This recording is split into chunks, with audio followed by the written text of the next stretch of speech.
Le problème de beaucoup d'indicateurs techniques, c'est que très souvent, ils vous envoient dans les choux, dans le décor, près d'une fois sur deux. C'est-à-dire que vous avez 50% de faux signaux. Il y a une façon d'améliorer ça. On va voir ça, parce qu'il y a également un piège à ces tentatives d'amélioration. Salut, c'est Trado, je suis content de vous retrouver pour la mise à jour de l'analyse technique du CAC 40 avec une séance de baisse aujourd'hui, un scénario assez catastrophe au début puis au milieu, mais une histoire qui termine bien puisque comme vous pouvez le voir, alors même qu'en cours de séance, enfin au pire de la séance, le CAC a abandonné 1,1%, on termine quand même pas trop mal avec 0,6%. Et surtout, vous remarquerez que la bougie basse et la mèche basse est assez longue, ce qui veut dire qu'il y a eu une chasse aux bonnes affaires.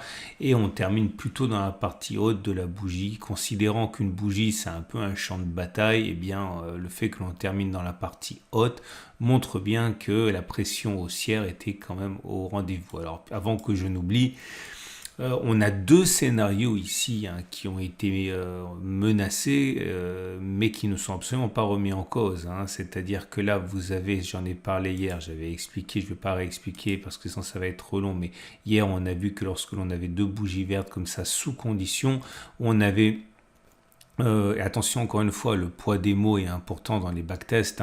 On avait plus de chances de clôturer plus haut que la clôture de la bougie verte, c'est-à-dire c'est 1440, avant que d'aller plus bas que le plus bas des deux dernières bougies. Et comme vous pouvez le voir, on n'est pas allé plus bas que le plus bas des deux dernières bougies. On est descendu, je l'ai dit, à 1,1, mais pour aller plus bas que les deux dernières bougies, il aurait fallu descendre plus bas que 1,16.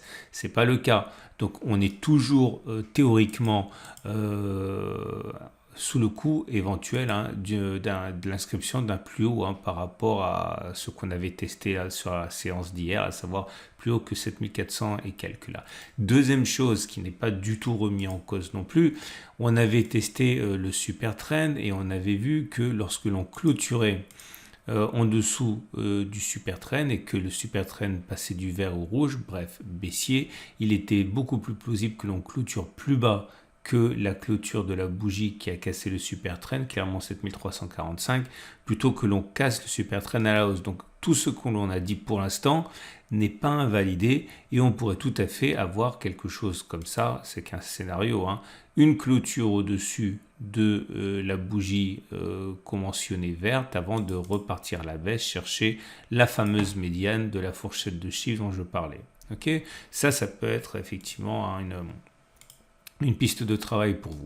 Alors, puisqu'il n'y aura pas de backtest aujourd'hui, je vous dis pourquoi il n'y a pas de backtest, parce que j'ai aucun nouveau signal à vous proposer, donc j'ai décidé de vous faire une petite précision pédagogique qui a son intérêt, et comme ça correspond à une question qui m'est quand même souvent demandée, autant faire écho ici à cette question, et je vais vous donner mon opinion sur le fait de rajouter des conditions. Bon, clairement, je suis en train de vous dire que lorsque vous avez un signal, quel qu'il soit, un signal de chandelier japonais, une moyenne mobile, quoi que ce soit, un indicateur technique, on est tenté, je vais vous prendre un exemple, pas préparé à l'avance, Tiens, le MACD ici. Bon, par hasard, j'ai ça sous les yeux, donc je vais garder le MACD et le CCI.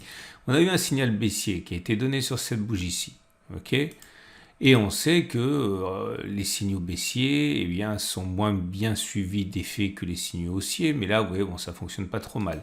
Là, vous avez un autre signal baissier du MACD qui n'a pas fonctionné. Selon la règle habituelle que lorsque l'on a un signal baissier, il ne faut pas inscrire de nouveau plus haut, vous voyez bien que là, ça aurait été un trade perdant.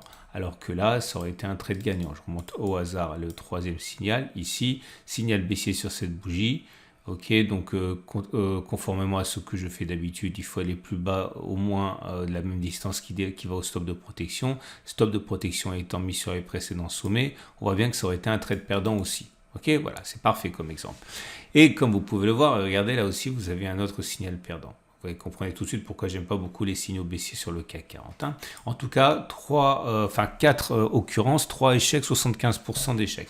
Et donc à partir de là, on peut être tenté de multiplier les conditions afin d'éliminer ceux qui pourraient être des faux signaux et ne conserver en fait finalement que moins de signaux mais plus efficaces. Et on pourrait dire par exemple, Bon, alors je veux effectivement accepter de prendre un trade baissier sur le MACD lorsqu'il donne un signal baissier, mais uniquement lorsque, allez, au hasard, parce que c'est un classique, la moyenne mobile à 200 jours est descendante. Je vous mets la moyenne mobile, je n'avais pas besoin du CCI. Voilà. Et là, vous voyez que si je mets la moyenne mobile à 200 jours, là, elle était ascendante. Et comme par hasard, alors que, elle était sous les cours, alors que la tendance de long terme, elle est haussière, eh bien, on voit que 3 signaux baissiers sur 4 ont échoué. Ok. Alors, on va regarder ce que ça aurait donné. Et peut-être que je vais me planter aussi, hein, j'en sais rien, mais je vais regarder simplement comme ça. Si on prend que les signaux baissiers, mais qui apparaîtrait sur le MACD lorsqu'on est en dessous de la M200. Donc clairement, le premier signal, il est ici. Ok, le signal est donné sur cette bougie ici. Et comme vous pouvez le voir, là, tiens, pour le coup, ça aurait été un signal gagnant. Et là, ce deuxième signal, ah bah tiens, encore un signal gagnant. Et là, eh ben, ça alors, encore un signal gagnant. Non, quand même pas. Et que dire de celui-là? Ah bah ouais, oh là là, encore un signal gagnant. Bref, là je m'attendais pas vraiment à ce que ça fonctionne aussi bien, du coup ça va un petit peu à l'encontre de ce que j'avais prévu de vous dire, mais c'est pas grave. Ce que je veux dire, c'est que bon, effectivement, rajouter des critères pour mettre en fait vos décisions, passer vos décisions à la moulinette et en fait en avoir moins de meilleure qualité, c'est totalement possible. Ok, d'ailleurs, c'est assez classique d'en utiliser comme je viens de le faire là. Le problème de cette démarche, c'est que lorsque l'on met le pied, le poing, le doigt, qu'importe, dans l'engrenage, eh bien on est tenté de multiplier les critères, de multiplier les outils. Par exemple, là j'ai utilisé qu'un signal et un filtre. On est tenté souvent d'en mettre 3, 4, 5. Et le problème, et c'était ça finalement que je voulais dire, même si ça ne correspond pas vraiment à ce que je viens de vous montrer, c'est que le danger, c'est que finalement vous vous retrouvez avec très très très peu d'occurrences. C'est-à-dire là où vous auriez eu, par exemple, voilà, là je donne un exemple, hein, imaginons que vous ayez eu 10 signaux sur le MACD, une fois que vous rajoutez le critère de la M200, vous n'avez plus que, on va dire, 4 ou 5 signaux. 6 ne sont plus pris en considération, notamment tous ceux qui se sont produits les signaux baissiers alors qu'on était au-dessus de la M200, ce fameux filtre. Et le problème, c'est que vous risquez de manquer d'occurrence, c'est-à-dire que si vous avez trop tendance à filtrer les signaux, vous n'avez pas suffisamment de signaux pour, espérer gagner régulièrement de l'argent, ok, et deux, pour avoir suffisamment de signaux pour tendre vers la moyenne historique. Parce que imaginons que vous ayez décidé de mettre un filtre qui vous permet d'avoir raison une fois sur 10, mais alors que vous n'avez que 2 signaux sur 10, vous vous rendez bien compte que si vous avez 2 signaux à la place de 10 signaux, eh bien au lieu d'avoir un signal toutes les semaines, par exemple, vous allez avoir un signal toutes les 10 semaines. Et à partir de là, vous risquez de passer le plus clair de votre temps à ne pas gagner d'argent. Donc, moralité et conclusion de l'histoire. Ce que je suis en train de vous dire, c'est que rajouter des critères pour améliorer la qualité de vos signaux, c'est quelque chose qui est acceptable, mais attention à ne pas démultiplier le nombre de critères parce que sinon vous n'avez pas suffisamment d'occurrences et clairement vous n'avez jamais de possibilité de trade. Et parfois, et vous vous rendrez vite compte, il vaut mieux avoir moins de signaux il vaut mieux avoir moins de critères et plus de signaux que trop de critères et pas de signaux parce que finalement, voilà, c'est comme quelqu'un qui irait je sais pas moi, à la chasse ou à la pêche. Si à un moment il est trop prudent, ben, il ramène jamais rien au bout de la ligne. Ok, donc parfois il vaut mieux prendre beaucoup plus d'opportunités et avoir au moins quelque chose que l'on ramène régulièrement, quitte à avoir du gaspillage au niveau des appâts, que être sûr de ce qu'on fait et finalement mourir de faim 9 jours sur 10. Hein. Voilà. Je trouvais que c'était important de préciser ça parce que bon, ce sont des choses que l'on voit régulièrement dans le cercle par exemple, mais que je ne vois pas suffisamment avec vous dans la vidéo du CAC 40. On va passer maintenant à l'analyse normale du CAC 40. Donc effectivement, la séance est plutôt mitigée. Les bougies Aiki Nashi nous montre que c'est plutôt baissier, mais c'est pas extrêmement baissier parce que c'est une bougie rouge mais qui a une mèche haute, donc c'est baissier mais pas horriblement aussi baissier. Attention, les bougies Line Break montrent que pour l'instant on est toujours sous le coup d'une impulsion baissière. Le rebond en cours n'a pas du tout changé la nature de cet élément-là. La moyenne mobile à cette période est toujours descendante et on est en dessous, donc la tendance immédiate est baissière. La moyenne mobile à 20 périodes, elle est plate et on est en dessous, enfin légèrement ascendante. Donc la tendance générale, elle est neutre. La moyenne mobile à 50 jours est ascendante en dessus de la tendance de fond et haussière. Au niveau des indicateurs techniques, il n'y a rien de neuf. On a également, on l'a vu, l'Ishimoku qui pour l'instant est globalement haussier parce qu'on est au-dessus du nuage qui est ascendant.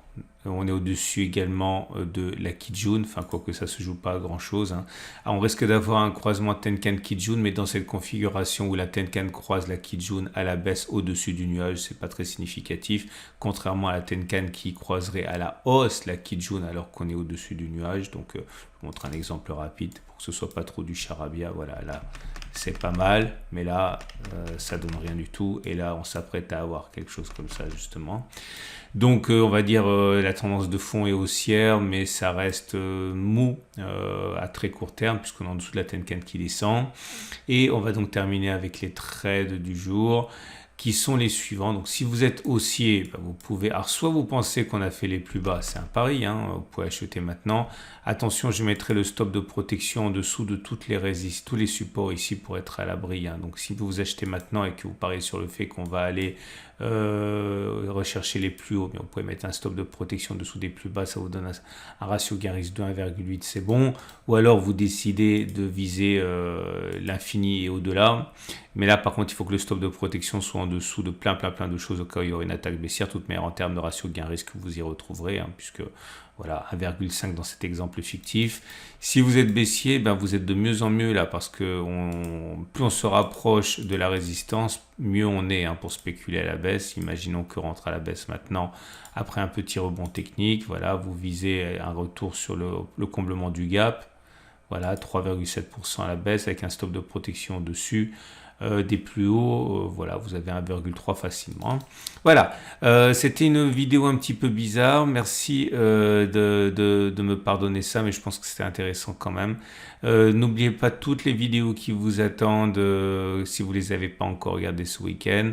Je souhaite une excellente journée, et puisque j'ai parlé beaucoup aujourd'hui, enfin pas trop parlé aujourd'hui, n'oubliez pas que vous avez mon module de formation gratuit. Ça a été téléchargé, je ne sais plus, 35 000 fois. Bref, il n'y a aucun piège là-dedans. Mettez simplement votre adresse et puis vous allez recevoir. Et voilà, ce sont des choses qui sont commercialisées 30, 40, 50 euros généralement. Moi, vous l'avez gratuitement avec la vidéo, le PDF, les exercices corrigés. Bref, c'est en dessous de la vidéo. Excellente journée et à demain pour la mise à jour.